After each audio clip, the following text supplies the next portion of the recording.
This year has been the year of the spy movie. I think there's been loads, 7 or 8 of them. Okay. And one of them was one of my favourite films of the year, which was Kingsman, The Secret Service. Yeah, this is in my top 10. So good. Yeah, something we've known about for a while because of, Mark Miller's guest on the podcast a few times. It was his comic. It's a good, fun comic. And then Matthew Vaughn, who collaborated with him on Kick-Ass, and the screenwriter Jane Goldman all got together for this one. Yeah. And they seem like a pretty good combination. So good. And it was born out of, Mark's very much, wants to make things independently, so he owns, creator-owned stuff. Vaughn agrees with him, and they sat in a pub and said, let's come up with something. Yeah. And I think it was called Union Jack originally. And yeah, him and Matthew hammered it out. Mark went and made the comic, Matthew went and made the film, and it's just a blast. I felt like it was to spy movies what Kick-Ass was to superhero movies. Just really good, really fun, subversive, a bit edgy, but hugely entertaining. Like, Matthew just knows how to entertain an audience for a couple of hours. Yeah, definitely. I think, like, from the start, like, just seeing Colin Firth in that role, like, from the moment that he bolts the door in that pub, I was just like, this is brilliant. Manners maketh the man. It's just so good. Because you've never seen him do something quite like that. Then it just gets more and more extreme until it builds towards the scene in the movie, which you saw in an editing bay a while ago. You came back to me and you were like, bloody hell. Yeah, if they can get this into the movie. Yeah. I think that the church scene you're talking about, I think it was cut for the actual release from the version that I saw. Even what gets in then, you must have seen. Hardcore. Yeah, it's a really uncompromising, violent scene where the villain in the movie, Samuel Jackson, it gives everyone a free SIM card so they can have unlimited data on their phone. That's right. Yeah. But it also transmits. Is it a frequency, and it turns them all very violent? Yeah. So he's got to take on a church full of violent individuals. Yeah. And the choreography in that is great as well. Yeah, and Matthew's really good at casting as well. He's kind of helped put Daniel Craig on the map. Yeah. Jennifer Lawrence had only done Winter's Bone, and she hadn't even had the Oscar stuff when he cast her in X-Men. He's really good at finding young, interesting actors. And I think Taron Egerton is going to be a huge star. He's really likeable, very charismatic. In kind of a non-threatening way. Yeah, he's amazing. He's going to be Harrison Ford. He's going to be Han Solo. I would not be averse to that. Yeah, I think he's one of the only people on the lists that I've seen that I think, actually, yeah, he can actually imagine nail going it. from Eddie the Eagle to Han Solo.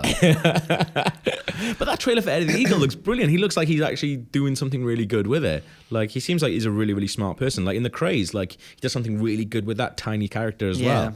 I don't know. I'm just, every time he's on screen, he's got this really good charisma about him. And all the way through this, like, the first trailer that I saw for Kingsman, I was like, I will never watch that film because I hate just bullshit chav stuff where they're just like, doing this like chav speak and stuff. But I mean, like 5 minutes into that film, you realize there's so much more to it. And I think there's probably the film that I've been the most pleased about enjoying, that I thought I really wasn't going to like. And I really put off watching it for so long. And then was just so pleased that I was wrong about it. But I didn't like the joke at the end. That's terrible, yeah. Also, I didn't like Samuel Jackson either. No, agreed, actually. I think I reviewed it for the site. That Lisp thing, which was his idea, no one else's idea. Are you doing that? Just doesn't work. It just doesn't work. Stop pointing with it. I honestly think that Matthew was probably too scared to say no to him. So, okay. Yeah, well, we could do a few like that, and a few without. We're not doing them without? Okay. Yeah. Does a new work. But if you can get beyond those two things... Yes. And it's really easy to get beyond those two But things. yeah, there were a few other spy movies that came out this year. I think we had a really good Mission Impossible. Yeah, Rogue Nation. I reviewed that. I think I do really like that movie. I think maybe there's some bits I didn't really like in it. My reviews, I think, scored slightly lower than somewhere elsewhere. Yeah. But I still overall thought it was a really enjoyable movie. Yeah. I think I was just looking at it. I really like Ghost Protocol. Yeah. And thought it was going to capitalise on this new look team. Yeah. And then it kind of threw all that stuff away in the opening of the movie, and it was literally Tom Cruise against the world again. Ugh. And hiring new people. Yeah. But the action sequences are brilliant in it. Yeah. And we'll come on to Spectre in a minute, because I was really disappointed with that movie. Yeah. But I feel in the Craig era of Bond has become very serious and self-important. Mission Impossible has really thrived because there's been this like hole in the market just to do ridiculous action and have fun with it. And that's what Ethan Hunt is doing now. And there's a real kind of joy to the Mission Impossible sequences. I think the Bond ones have got a bit serious with the Mendes films recently. Yeah, definitely. Well, I think Bridge of Spies is my favorite, other than Kingsman. I think Bridge of Spies is up there because I think it's Steven Spielberg doing a really small little drama with Tom Hanks, and it's just like, how can that ever go wrong? It's quite an old-fashioned film as well. The Terminal. I like The Terminal. Yeah, a little bit different than that. Very different, but there's a lot of kind of the Cold War drama, a lot of tension, people speaking in code, people meeting in big overcoats in Eastern European cities. It's a really brilliantly well-made film, and the story is true and powerful. That was the thing. So as soon as I came out of it, so basically they recruit this insurance lawyer to start talking to spies and things like that. Because I can't you start looking at the things that he did afterwards as well. He carried on doing that stuff. They were just like, this is really changed good. Career for him. Yeah, that could be a really good sequel because I think he's involved in the Cuba stuff then as well. They sent him down there. It's a trilogy. Ooh. There was Spy, the Melissa McCarthy film, which I know Gav loved. Big fan of. I really enjoyed Spy. I thought it was funny. It's a bit too long. I like Statham in it. Statham is brilliant in it. Statham's really funny in it. Isn't there another bloke who's funny in it? Oh, Jude Law's quite funny in it, sending himself up a little bit. Is Sarah Finovich in that? Seen that one? He is. Yeah, he is. He's a bit over the top, actually. He's ridiculous. But, it's very broad humour, but the action's okay. I just thought it was a very likeable film. Yeah. Gav did not. We have Mordecai. God, that's on Netflix now. Is it? Yeah, check that out over Christmas. I haven't seen that. I mean, I've said it on here before. I'm not the world's biggest Johnny Depp fan. I haven't been for about 20 years. So it's not since Ed Wood, I think, is the last thing I really liked him in. Okay. The first Pirates was okay. This is not the film for me, so I haven't seen it, so I can't pass judgment. Yeah, I don't think we gave it a very positive review. Yeah, I don't think anyone did. I think you can go out on a limb on this one. Yeah, can I? Spooks came out this year. Oh, God. MI5, not 9 to 5. Oh, God. You know what? I think I reviewed that for us. I mean, they're trying. They've got such a shoestring budget. It's not a film. It's a TV movie. It's Kit Harington isn't really a movie star, I don't think. His hair is not what I would associate with a spy's hair. Spy wouldn't get away with that. It's just rubbish. We had a real problem with his hair, didn't we? But also, we talked about this, is the main action sequence in that movie. There's two, actually. There's a man jumping off a very small bridge. Yeah. And then the other one is him trying to get from Terminal 1 to Terminal 3. Yeah. There was which is a nightmare. Yeah. I will not, let's not feel about it. It's a nightmare, but... When we had him on the podcast, it was a really awkward moment because... Yeah, because you said that to him. Yeah, because I said, I could really empathise with you because I've had to get from Terminal 1 to Terminal 2 before and it was really hard work. And he was like, yeah, was it? Yeah.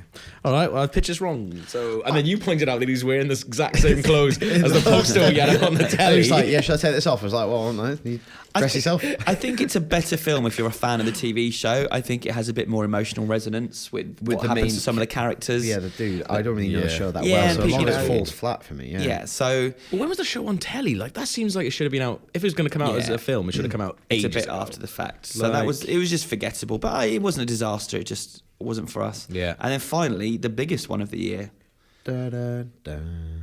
Spectre. What was that? I don't know. I thought everyone countdown theme. I thought everyone was be fine, and then I looked up and you were both looking at me. I'm really self-conscious now. Spectre, the new Bond. I reviewed that one for the site. I had to review that one in about 6 hours. So with a bit of distance, actually, I'm pretty happy with what I said about it. Just a bit disappointing after the last one. It didn't live up to the standards of the previous Bond film. I thought Skyfall was phenomenal. I really love that movie. For all its problems, Skyfall was a great Bond movie. Yeah. And this one, it just...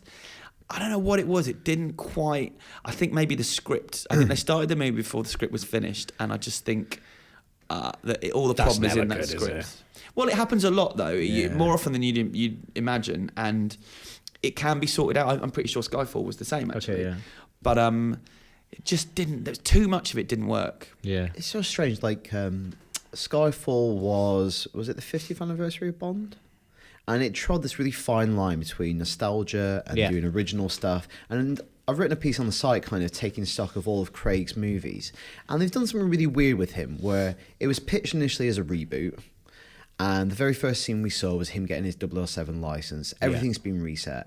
And over the 4 films, I think they've wanted to take that character on some kind of journey. Yeah. You know, he loses Vesper, and I think they retrospectively made that more important for the character and more haunting. Yeah. But at the same time, they still want him to be James Bond. Yeah. Which is totally against that sort of stuff. So what you get is him caught in the middle of being like really mournful and troubled by these people he's losing, and yet also doing 7 costume changes and sleeping with loads of women and doing all this stuff. By the time you get to Spectre, they have to like scratch out an entire movie pretty much to make it make any sense. Yeah. And also bring Blofeld in. The whole point of the reboot is almost like the Star Trek thing. It's like, go off, have new adventures, create new stuff. Second movie, they did Khan. The 4th movie here, they've done Blofeld yet again. Yeah. I just feel like either commit into doing classic Bond stuff or be brave and like create new villains. Yeah, like the Blofeld thing is completely unnecessary as well, because they've set up this really cool villain like from his like past and from his childhood. It could have been really, really good.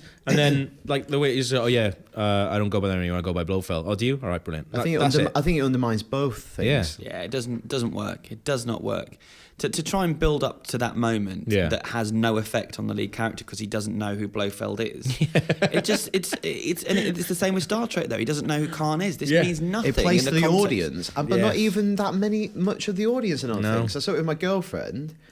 What's this about? Yeah, who's Blofeld? This guy's a bit sad, isn't he? He's like he's got his dad taken away from him. He's just done all this in private. Yeah. So it was just an okay Bond movie, and it's a bit disappointing when it's potentially Craig Swan's song and Sam Mendes directing. I was hoping it was going to be a 5-star Bond movie. You know? But hey ho.